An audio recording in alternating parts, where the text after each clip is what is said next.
আসসালামু আলাইকুম। আজকে কথা বলবো পুরাতন মানে পাসপোর্ট যাদের আটকা আছে এবং অনেক আগে 23-24-এ যাদের নুলাস্তা উঠছিল অরিজিনাল হওয়া সত্ত্বেও তারা ভিসা পায় নাই, এখন পর্যন্ত পাসপোর্ট আছে, তো তাদের ক্ষেত্রে কি হবে এগুলা নিয়ে কথা বলবো। এগুলা নিয়ে কিছু মানে ছোটখাটো নিউজ আসতেছে, সেটা আপনাদের সাথে শেয়ার করব। বিশেষ করে হচ্ছে অনেক পাসপোর্ট পেন্ডিং এ ছিল, তারা ছাড়ছে, আবার অনেক পাসপোর্ট এখনো স্টিল অনগোয়িং প্রসেসে আছে, এবং হচ্ছে কিছু পাসপোর্ট যেগুলা দিছে সেগুলো আবার ব্যাক করাইছে। তো এগুলার কিছু রিজনটা আছে। তো প্রথমে হচ্ছে তারা কিন্তু এর আগে অনেকগুলা নোটিশ দিছে, স্টেপ বাই স্টেপ তারা প্রথমে কন্ডিশনই দিছে যে প্রথমে পেন্ডিং যত পাসপোর্ট আছে সেই পাসপোর্ট গুলা আগে হ্যাস্ত করবে, আগে শেষ করবে কাজ, দেন হচ্ছে তারা পরবর্তী স্টেপ নতুন যেগুলো আসবে সেগুলো নিয়ে কাজ করবে। এটা কিন্তু তারা বারবারই বলছে, নোটিশ দিছে, এটা এইভাবেই কাজটা হচ্ছে।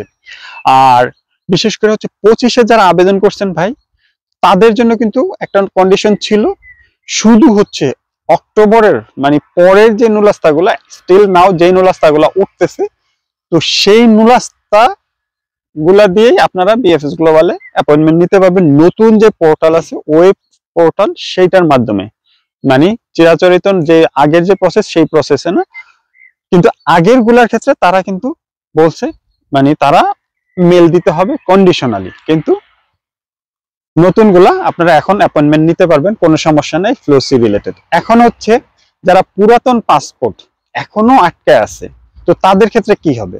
তো তাদের ক্ষেত্রে আসলে প্রসেসটা হচ্ছে এইরকম। আমরা সবাই জানি ভাই, 70 থেকে হচ্ছে আপনার 75 বা 80% হচ্ছে ভুয়া নুলাস্তা।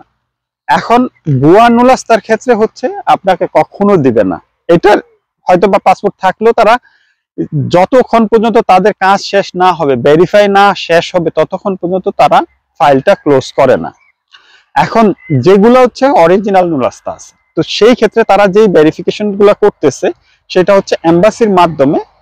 বেসিক্যালি হচ্ছে এম্বাসি হচ্ছে আপনার নুলাস্তাটা ইতালিতে কোন শহর থেকে উঠছে সেই শহরে তারা যোগাযোগ করে, অথরিটি অফিসে তারা মেল দেয়, ফোন করে, যেভাবেই হোক।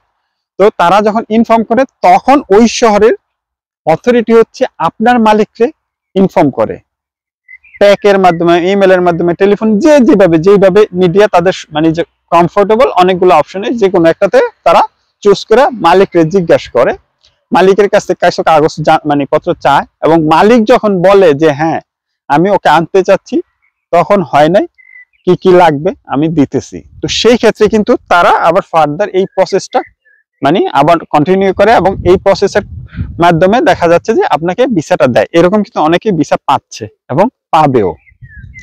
এখন এই সময় যদি আপনার মালিক যদি ধরেন যে পুরাতন, সে যদি বলে না আমার এখন আর লাগবে না, আগে ছিল এখন আর আমার লাগতেছে না, সেই ক্ষেত্রে কিন্তু আপনার অরিজিনাল হওয়ার পরেও কিন্তু আমরা ভিসা না হওয়ার সম্ভাবনা অনেক বেশি।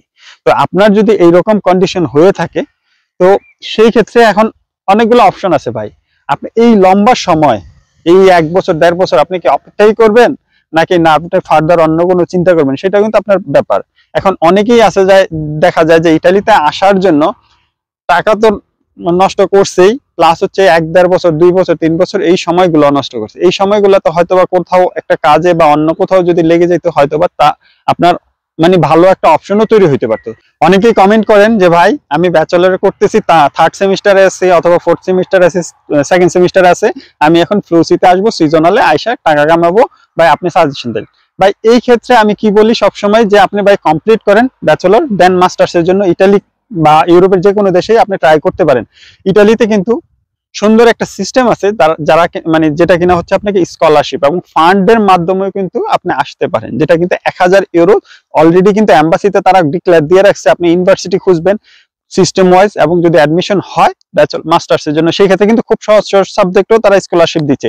সেটা হচ্ছে আপনার মিউজিক, আর্টস, তারপরে ড্যান্সিং, এবং হচ্ছে আপনার ইটালিয়ান ল্যাঙ্গুয়েজের উপরেও তারা কিন্তু এই স্কলারশিপটা দিতেছে, এবং পিএইচডির জন্য দিতেছে। তো আপনারা শুধু যে ফ্লুসির মাধ্যমে ইটালিতে আসতে হবে সেটা না, আপনারা যদি চান তাহলে কিন্তু আপনারা পড়াশোনার মাধ্যমে, পড়াশোনার জন্য ইটালিতে প্রচুর ইউনিভার্সিটিতে আছে, এবং পড়াশোনার জন্য যদি আসতে পারেন সেটা আপনার জন্য একটু বেটার হবে, আপনার জন্য লাইফটা স্মুথ হবে।